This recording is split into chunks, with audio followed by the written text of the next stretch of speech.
नमस्कार दोस्तों, आप सभी का एक बार फिर से स्वागत है news first point YouTube channel पे। दोस्तों, आखिर भारत ने वो काम कर ही दिया जिसका सभी को काफ़ी दिनों से इंतज़ार था।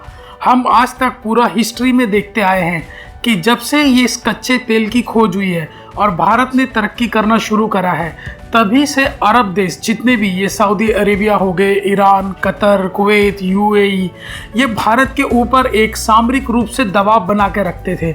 जब भी कोई भारत ऐसे कड़े फैसले लेता था जिससे भारत का भला हो और इनका नुकसान हो, ये उसमें रोड़ा अटकाते रहते थे।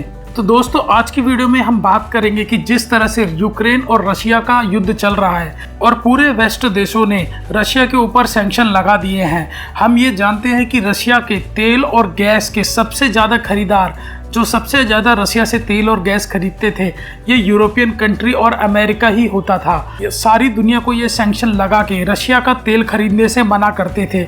यही इनकी ये दोहरा जो इनका चरित्र है, ये हमारे सामने आता है।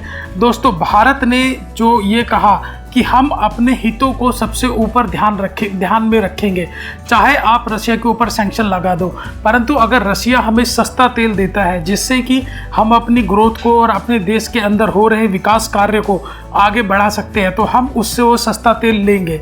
दोस्तों, भारत को ने एक बार गलती करी थी जब अमेरिका के दबाव में आकर उसने ईरान से तेल लेना बंद कर दिया था। तब हमने देखा कि हमारे देश के अंदर तभी से कच्चे तेल की कीमतों में काफ़ी बढ़ोतरी हुई और पेट्रोल के जो प्राइसेस हैं वो भी काफ़ी ज़्यादा बढ़ गए थे, जिससे कि आम लोगों को काफ़ी ज़्यादा दिक्कतों का सामना करना पड़ा था। परंतु इस बार हमारी सरकार ने अमेरिका और यूरोपियन देशों को लाख समझाने के बावजूद भी सीधा मना कर दिया कि हम वही काम करेंगे जिसमें हमारे भारत के लोगों को और हमारे भारत का फ़ायदा होगा।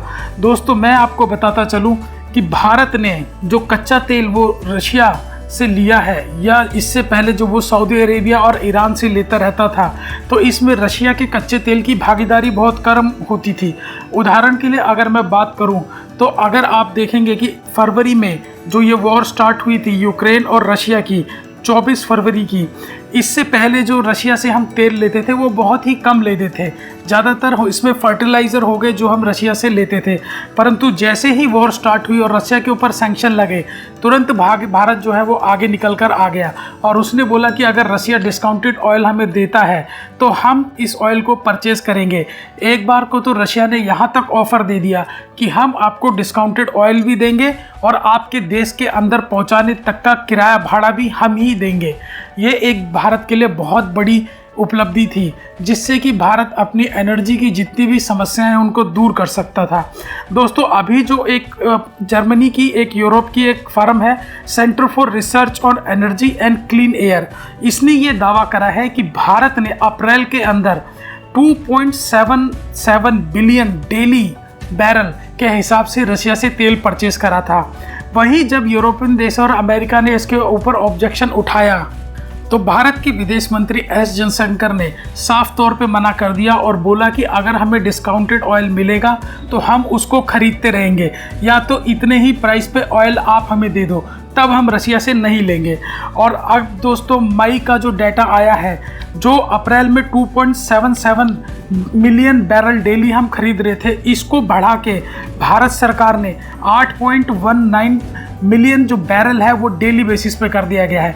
दोस्तों, मैं आपको बता दूं कि ये जो आंकड़ा है ये कितना होता है, ये अगर हम महीने के हिसाब से देखें तो एक महीने में जितना भी ऑयल हम इंडियंस कंज्यूम करते हैं उसका ये 16% है। और ये जो 16% का जो आंकड़ा है ना, इसने सऊदी अरेबिया को रिप्लेस कर दिया है नंबर 2 से, और अब सऊदी अरेबिया चला गया है नंबर 3 पे, और जो रशिया है वो आ गया है नंबर 2 पे, और नंबर 1 पे अब ईरान है, जिससे हम सबसे ज़्यादा ऑयल परचेज़ कर रहे हैं। दोस्तों, खाड़ी देशों से ऑयल ख़रीदने का मतलब ये होता था कि एक तो ये हमारे नज़दीक है, हमें डिलीवरी बहुत जल्दी मिल जाती थी, और दूसरा जो हमारा खर्चा है, जो हमारा किराया है, वो भी कम लगता था।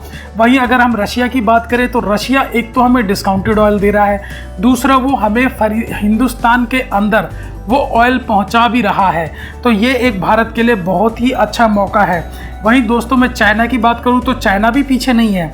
अगर हम देखें 24 फरवरी से जब से ये यूक्रेन वॉर स्टार्ट हुआ है, चाइना ने 93 बिलियन यूरो का जो ऑयल हो गया, गैस हो गया, कोल हो गया, ये रशिया से परचेज़ करा है। तो दोस्तों आपका क्या कहना है इस बारे में? क्या भारत को अपनी जितनी भी ज़रूरतें हैं उसके हिसाब से अगर कहीं से सस्ता माल मिलता है तो वो ले लेना चाहिए, या फिर इन पश्चिमी देशों की राजनीति में पड़ के आप इन देशों को सस्ता माल खरीदने से मना कर देना चाहिए?